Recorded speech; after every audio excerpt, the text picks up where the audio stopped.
Okay, hey, bringing to another episode of On the Wrist from Off the Cuff. Today I have a really cool prototype preview for you guys of a very limited numbers watch that honestly I am so taken by that I do hope that they do produce a traditional production model here, hopefully based off of the success of this future piece.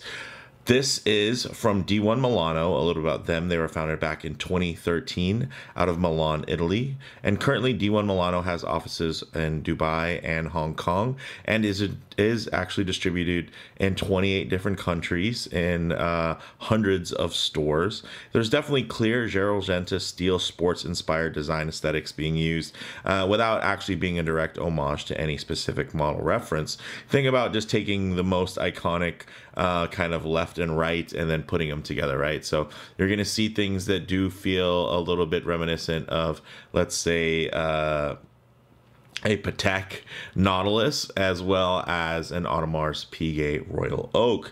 But at the same time, if you put those watches next to this one, it wouldn't really resemble either of them directly, which I think is fun.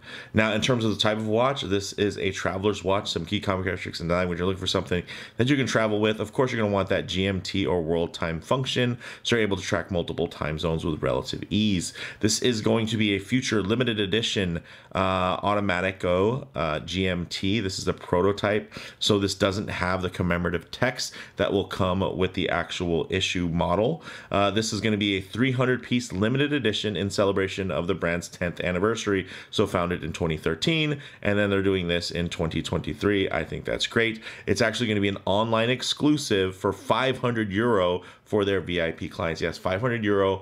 And this movement that's in here is, of course, Miyota's class-leading 9075, which is a true Flyers GMT, which has that local jumping hour hand, which is fantastic. And that's an insane price. And I believe they're only able to do that because this is a limited model. And in terms of their VIP clients, if you haven't got notified about this one, then you're probably not one of their VIP clients. But the folks at D1 were kind enough to let me know that if you were interested in being inserted to that VIP list, that you can actually write to info@d1milano.com, as there will be no public links available for casual shoppers to find. Like, no one's going to stumble upon this piece and be able to order it. You really are going to have to be deliberately trying to have access to this piece. And I'm just very fortunate that I've reviewed quite a few D1 Milanos in the past over the last few years, and they thought of me to, share this particular pre-production prototype, just so that those folks that are VIPs that are looking forward to this piece have some quality media to check out while they look forward to the eventual release, as well as possibly enticing maybe some new folks to getting in on all of the fun. So with all that said, let's go ahead, zoom the camera out, get this piece in hand, and take a closer look. Okay, guys, so as you can see, really lovely. If you guys are a fan of the channel, you probably know I've been quite impressed with D1 Milano in the past, whether it be some of their Mecha Quartz chronographs or some of their their mechanically powered watches. They definitely, again, it's a very clear design aesthetic. It was, when they first started about 10 years ago, not quite as flooded of a market as it is today, with everyone really kind of getting on to that bandwagon of the integrated sports steel watch currently. But they have always, again, this is within their brand DNA, so I think they do a really good job. And then although they are a brand that I think many would consider a bit of a fashion brand, their inspiration in terms of their design style is definitely something that is very horologically significant, right? Genta, even apart from his porthole style watches, was hugely influential across so many different facets, whether it be a Mickey Mouse watch to some really fun complication watches, all throughout the 90s when mechanical watches were really resurging. So this particular watch, in terms of the numbers, let's get to them. 42 millimeters in diameter, so that's 42 about from this point to this point. Of course, with a lot of these complex kind of scallops and shapes, and then of course it having an integrated bracelet and also a turning bezel, which is going to shrink the dial down. There's a lot of different proportions that are in play here, and I have to say that I do like the proportions. Could it be a little bit smaller? Sure, but I like that it feels really well spaced and doesn't feel crowded for the amount of information. And honestly, GMT watches, it's really easy for them to feel quite crowded, and I think they did a really nice job in refining the look of this one. You know, of course, if you look at those indices, they are quite slender, so don't expect, you know, super strong lume to be applied there. It's really going to be a small sliver, but essentially you're going to trade some of that nighttime visibility and legibility for just a bit more balance in the daytime viewing angles. So 42 millimeter diameter, only 11.5 millimeters thick, and I think it wears those 11.5 millimeters really, really well. That mid case is, although it's flat, it also does have quite a few shapes that do break down the silhouette, and then you can see, of course, the clear delineation of where the bezel starts as well as the case back. So it does break up that visual weight quite well. And then in terms of the lug to lug, it is 49.5 millimeters. So while not super short, also not ultra long, you know, it's not some 52, 53 millimeter affair. So I don't mind that either, but I do have a slightly larger wrist, although it is a bit more round. So it's not like I have a huge flat wristed palette for larger watches. Now, the crystal is a flat sapphire with an AR coating, which is great. And then the bezel is actually a 24-click bidirectional bezel. And it's nice. I mean, of course, you can see I'm getting fingerprints on there, which we'll have to wipe off.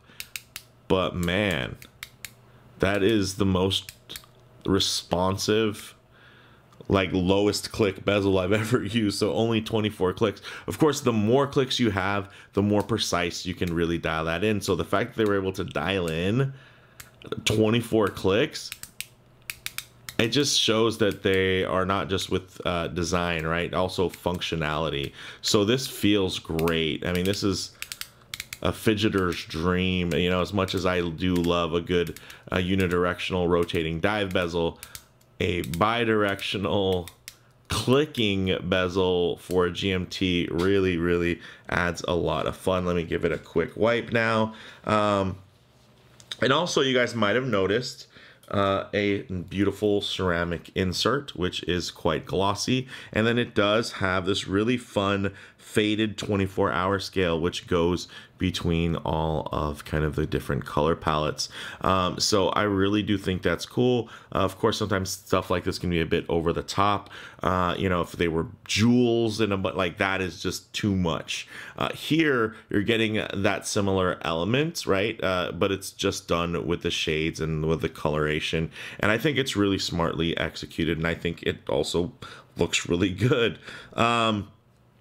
Now, that thin 11.5 millimeter thickness, a lot of that does have to do with the movement that you can't see, but I did want to show you guys the case back. It does have a bit of course, a travel motif there with the globe and then a plane circling around it. Very cool. And of course, the final production models will have, you know, more commemorative text on there, I'm sure. But the movement inside is going to be your Miyota 9075, which is going to be beating at 4 hertz or 28,800 vibrations per hour in terms of the beat rate, and it's going to have a 42-hour power reserve.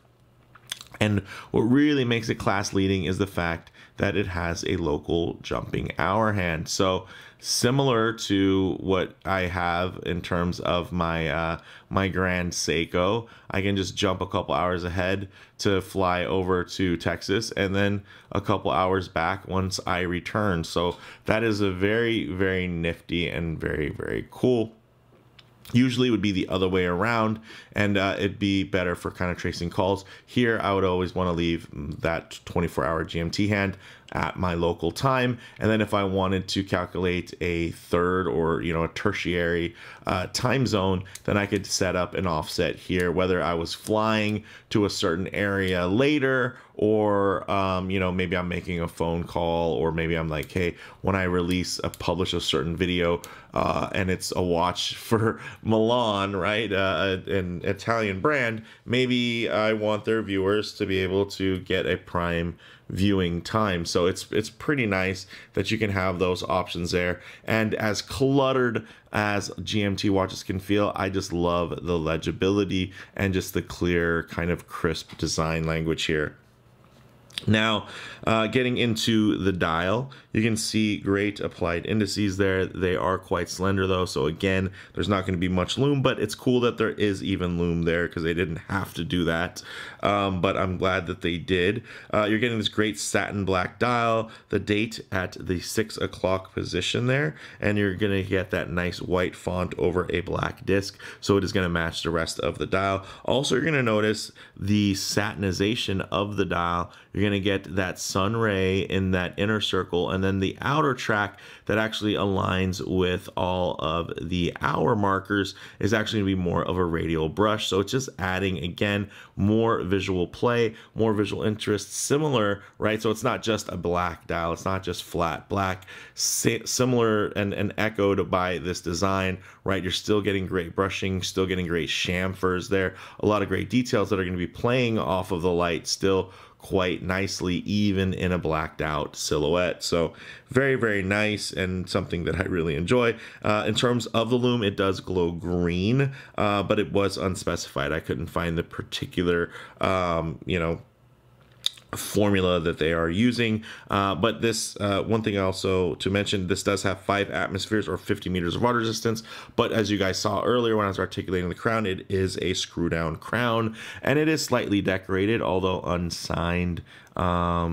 It's quite nice, and you can see it does have some nice little crown guards there for protection. And yeah, I would much rather have a solid 50 meters of water resistance with a screw down crown, because I'm not going to dive more than probably 40 meters recreationally, and I'm definitely not going to swim that deep just randomly. So the fact that it does have a screw down crown does you know, give me more confidence, versus I've had watches, and I should say own watches, that are 100 meters with a push-pull crown, and I trust those too, but only when the crown is fully engaged, right? And you can't really ensure that unless it is screw down. So there is that little trade-off there. But again, this isn't a dedicated dive watch or anything like that. But when it comes to if this gets dirty or whatever out on my travels, out when you're living it up, right, and enjoying something like a commemorative piece like this, you know, if a champagne spills on it, I can rinse it off, and I'm not worried about it as long as I have my screw down crown engaged. Now, getting into the bracelet here, of course, integrated lugs, solid links all the way around, a 27 millimeter taper all the way down to 17 millimeters, so about 10 millimeter taper over the course of all of these wider links here, and then it doesn't get to a straight link till about here. So they do a really nice job of having that clean taper, and it doesn't overly taper. It still feels quite balanced because there is not a traditional clasp here. It's actually a friction fit butterfly clasp that is fully hidden. That does work well. It might be a little bit harder to articulate off wrist because you just don't have quite as much leverage as when you're pulling it off of your wrist, but you can see still does the job. Nicely articulated. It does use push pin construction because these are quite thin, but they are quite short links, so that means they're going to be very, very comfortable, as you can see there. And very nice H-link pattern. Very, very nice. So with that said, let's actually get this piece on the wrist and see how it wears. Okay guys, as you can see, at first glance you might think that this is just a fancy G-Shock, you know, because of that silhouette, but my goodness, that looks good. Look how flat that is. Look at the angles, the light play. Even though it's all blacked out, you can still see, I mean, apart from a good amount of you know, fingerprints and sweat stains there from this hot summer night that I'm recording this. You can see really beautiful brushing that does shine through that black coating there. But of course, if I do get my wrist a bit too close to the camera, you're going to get a bit of distortion in terms of the perspective. So what I like to do is keep my wrist a bit lower and then just tighten up the frame so you guys can get a bit of a truer aspect ratio while still getting a detailed look. And wow, look at the way the light plays there on that dial. Very, very nice. And then of course, across all of the multiple facets, this looks beautiful. I really, really dig it. And although, you know, I'm not much for, you know, rainbow gradations, I think it looks cool here, especially in the all black. I think it helps it be quite balanced. So whether this is going to be something for you to wear, or maybe, you know, a significant other, the missus, it's something that I think anybody could really enjoy and isn't going to feel out of place. If anything, it's going to kind of match with everything, right? So yeah, this one really caught me by surprise. I think if you were to explain to me the way this looked on paper and you just wrote it out to me, I probably wouldn't be too excited. But seeing it in the metal, seeing the execution, seeing the way that they used all of these great proportions, it all just comes together for me in a really, really nice way. So with that said, let's actually get this piece off the wrist, set up for some loom shots, low light transition, and closing thoughts. Okay, let's go ahead and hit the lights here. As you can see, very thinly applied loom, but again, that's kind of the room, and again, a bit of a trade-off, right? So you could have better legibility and crisp clarity during daylight versus in the dark here. But one thing I always like to do, of course, is work in a bit of a low light transition, because you're not always going to be out in the middle of a field enjoying direct sunlight. A lot of times you're going to be coming in and out of buildings, walking underneath overhangs, or maybe just hanging out in your favorite automobile. So it is nice to see what these colors, textures, and finishes render like in less than optimal lighting, to maybe include some harsh lighting that might expose any type of production defects. But all you can see here is the way that the light is just so uniformly gliding over that fine brushing there, which even shines through quite well through the black coating. And again, that dial, the play is echoed there through the facets in the bracelet, where although it is all black and all satin, you're going to still get a lot of play and a lot of different kind of visual playing fields, because you do have that bezel, which, you know, although some of you might be thinking this is quite a large watch at 42 millimeters, with a turning bezel, that does shrink the dial down. And then you also do have that center ring, or I should say that mid ring around the hours, and then that center portion that is shrink the dial down visually even more. And this is the one that doesn't have the 10th anniversary commemorative text on there. So this one actually wears really well. I'm not sure that I wish this one was smaller. I think without the turning bezel, I would love to see a 38 millimeter variation of this, but with the turning bezel, I think 42 works. 40 would be nice. I do worry about how much of the legibility would kind of take a hit, and the overall spacing, because I do feel like this is a really well spaced out design in terms of the thickness of the, I should say thinness of the hands and indices, like how much of that can get shrunk down. So I think for me, the 42 is a nice sweet spot. It doesn't look overly large. Definitely won't be feeling undersized. It just feels like probably the right size. So I would commend them in terms of dialing this in. Maybe a 41 or 40 would be a little bit more optimal for more folks. But also, I think this 42 is going to make a lot of people happy. Others say about 300 people, because this is going to be limited.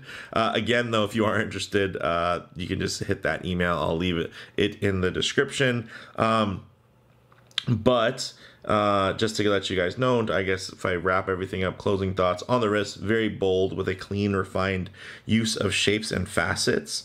And the blacked out aesthetic does help manage the visual weight for a more refined feel. I think if it was all steel, then I might even say maybe shrink it down a little bit. But I think all blacked out, this is kind of the way to go. In terms of model variants, there aren't any yet, but it would be cool to see. So D1, if and when you see this video, hey, do a regular version, and then hopefully we're able to release it at a a nice price. Probably not this good as the 10-year anniversary, but I would definitely be excited to check out a more standardized version of this with just regular bare steel, or even a cool gunmetal kind of tone could be fun as well. So in terms of comparable models, there are definitely a lot of Genta-esque integrated steel sports watches on the market, but D1 Milano do continue to produce strong, well-spec'd offerings within a space that they've really done well with. I'm sure they move a lot of units because typically when I'm going back and forth from their site, their stuff is sold out in waves, and that's just their online distribution, especially considering that they are available in retail stores and locations. So and then you think about adding into kind of the mechanical GMT space, adding that additional facet, and yeah, this is really something special, right? I think they kind of beat everyone to the punch, in terms of getting this movement within kind of that Genta-esque integrated steel space. And they're also doing it on their 10-year anniversary, which is also very cool and commemorative of a date that's important to them, as well as just good timing for the market. People are loving GMTs. People are loving integrated steel sports watches. This has both. People typically have fun with limited editions as long as they're available. And this one is a very true limited edition, though, right? 300 pieces. So this is going to be something very special if somebody sees it on your wrist, which I think is cool. Nobody's going to buy this by accident. And again, it is limited, an online exclusive for only VIP clients. You're not going to be able to just browse their website and find this piece. You're going to really have to inquire about it. So I think that is kind of a fun feature. So anybody wearing this, again, is going to have that little bit of shared experience of tracking one of these down, getting on that VIP list.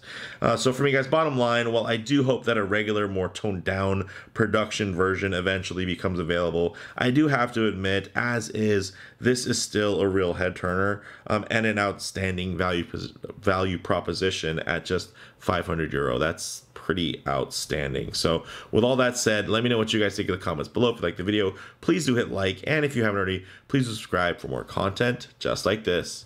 Thanks, guys.